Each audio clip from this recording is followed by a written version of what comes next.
मेरे बेटे की शादी मैंने मुश्किल से की। वो एक लड़की से प्यार करता था, लेकिन मैं नहीं चाहती थी कि उसकी शादी उससे हो। मैंने उसे बहुत समझाया और उसकी शादी गांव की एक सीधी-सादी लड़की से करवा दी।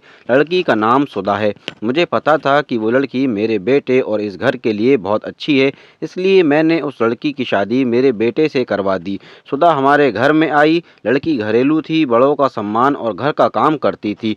अभी 10 ही दिन हुए थे शादी को, लेकिन मुझे लगने लगा कि मैंने अपने बेटे की शादी इस लड़की से करवा कर अच्छा किया। मेरा बेटा राजीव भी खुश ही लग रहा था, लेकिन उस रात के बाद मेरी ये सोच बदल गई। एक रात करीब 2 बजे मेरे बेटे के कमरे से चीखने की आवाज़ आने लगी। ये चीखें मेरे बहू की थी। मैंने थोड़ी देर तक सुना, फिर वो चीखना बंद हो गया। राजीव के पिता मेरे पति को ये सब सुनाई दिया था, लेकिन फिर हमने उन्हें रात में पूछना उचित नहीं समझा, इसलिए दरवाज़ा नहीं खटखटाया। सुबह मेरी बेटी भी बोल रही थी कि मम्मी, रात को कौन चीख रहा था। मैंने उसकी बात काट दी, कहा कि कोई नहीं, शायद कोई बाहर से चीख रहा था। मेरी बहू का स्वभाव उस दिन से बदल गया। वो चुप थी सारा दिन। मैंने सोचा शायद पति पत्नी के बीच की कोई बात होगी, इसलिए मैंने कुछ पूछा नहीं। अगले रात फिर 2 बजे वही हुआ। मेरे बेटे के कमरे से फिर चीखने और रोने की आवाज़ आने लगी। इस रात वो आवाज़ करीब 10 मिनट तक चली। मेरी बेटी उठ गई और उसने हमारे कमरे का दरवाज़ा बजाया। मैंने दरवाज़ा खोला, देखा तो वो बहुत डरी हुई थी। बोली, मम्मी ये क्या है? भाभी रोज़ रात को रोती और चीखती क्यों हैं? क्या होता है? कमरे के अंदर चलो, अभी दरवाज़ा खुलवाते हैं। मैं दरवाजे के पास जाने लगी तो मेरे पति ने मुझे रोक लिया। कहा कि रुको, अभी बात मत करो, कल सुबह दोनों से बात करते हैं। उस रात को मेरा सोना मुश्किल हो गया था। सुबह मेरी बहू जल्दी उठकर घर के काम में लग गई। मैं सुबह अपने बेटे के कमरे में गई, उससे पूछा, क्या बात है? रात को बहू रोती क्यों है? उसका चेहरा पूरा उतरा हुआ था। बोला, कुछ नहीं। उसकी बातों से और आंखों से साफ दिखाई दे रहा था कि वो कुछ छिपा रहा है। उन्होंने भी उससे पूछा, लेकिन वो कुछ नहीं बोलकर घर से बाहर चला गया।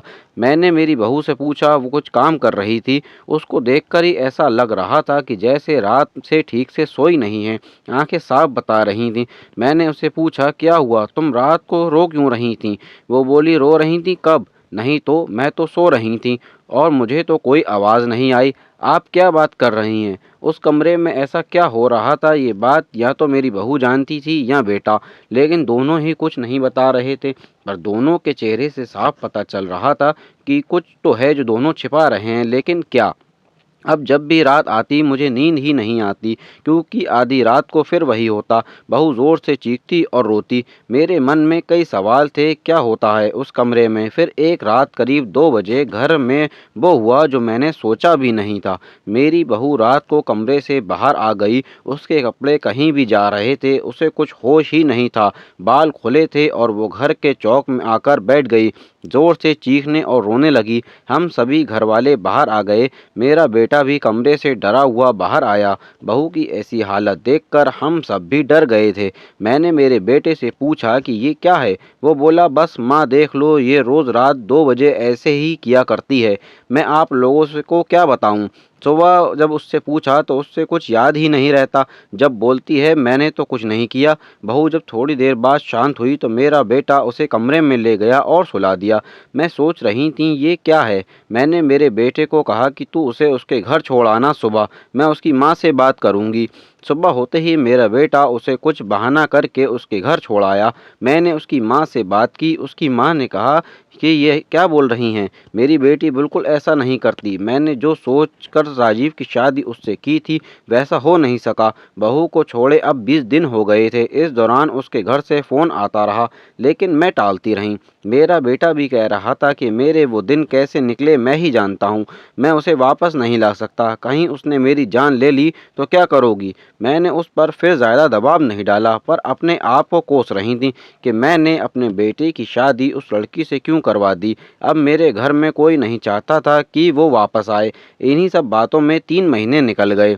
फिर एक दिन अचानक ही मेरी बहू अपने सामान के साथ वापस मेरे घर आ गई।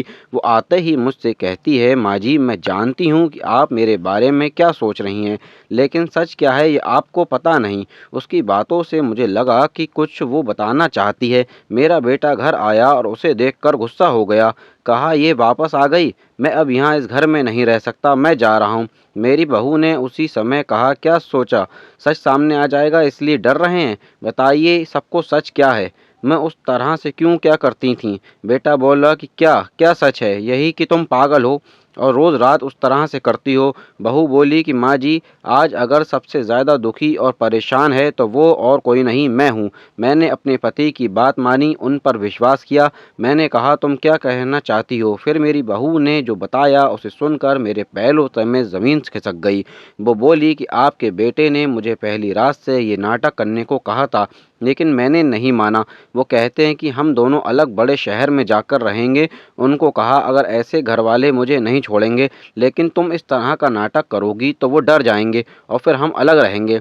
पहले मैंने बोला कि यहाँ सबके साथ अच्छा है, लेकिन फिर जब वो मुझसे बात नहीं करते थे तो मुझे उनकी बात माननी पड़ी। और फिर मैंने जब सब नाटक किया तो इन्होंने मुझे घर छोड़ दिया। मुझे आप सभी की नज़रों में पागल और न जाने क्या साबित कर दिया। उसके बाद मेरा फ़ोन भी नहीं उठा रहे। मैं उनका वहाँ मेरे घर पर इंतज़ार कर रही, लेकिन वो नहीं आए। मैं समझ गई कि इन्होंने मुझे बेवकूफ़ बनाया है, मुझसे झूठ बोला है। ये मुझे अपनी ज़िंदगी से भगाना चाहते हैं। मैं इस बात को समझ गई। अब मैं खुद ही इनसे दूर चली जाऊंगी, लेकिन मैं चाहती थी कि सच आप सभी के सामने आ जाए। मुझे बहू की बातों पर पूरा विश्वास हो गया था। मेरा बेटा बोला, तुम्हें इसे रखना है तो रखो, मेरी शादी तुमने उससे नहीं होने दी जिससे मैं चाहता था, और इस गांव की लड़की से करवा दी। मैं चाहता था कि यहाँ से चली जाए। तुम परेशान हो, सोचो कि ये मैंने क्या किया। अब भी मैं इसे अपनी पत्नी नहीं मानता। मैंने मेरे बेटे को कहा कि बेटा, तुझे इस घर में रहना है या नहीं, इसका फैसला तू कर ले। मेरी बहू इस घर में ही रहेगी और जो इसका हक और इज्जत नहीं देगा वो इस घर में नहीं रह सकता। तू इस तरह की साजिश करता है, वो भी सिर्फ अपनी माँ से बदला लेने के लिए। एक भोली लड़की को कुछ भी करने को कह सकता है, पर बेटा ज़रा तू सोच, तूने इसे जो करने को कहा इसने किया। अपने बारे में और किसी के बारे में कुछ नहीं सोचा, सिर्फ तेरा सोचा। सोच, ऐसी पत्नी कहाँ मिलेगी? तू बहुत बड़ा अभागा है जो इस लड़की को छोड़ेगा। मैं बहुत खुश थी, मैंने अपने बेटे के लिए हीरा चुना था, लेकिन शायद मेरा बेटा ही उसके लायक नहीं था। मैंने मेरी बहू को प्यार से गले लगाया। मेरा बेटा भी कहीं ना कहीं थोड़े समय तक ज़रूर नाराज़ रहा, लेकिन मुझे पता था कि उस लड़की से कोई प्यार किए बिना कैसे रह सकता था। आखिर धीरे धीरे सब ठीक होने लगा। आपको ये कहानी कैसी लगी कमेंट करके हमें ज़रूर बताएं और वीडियो को लाइक और शेयर ज़रूर कर दें।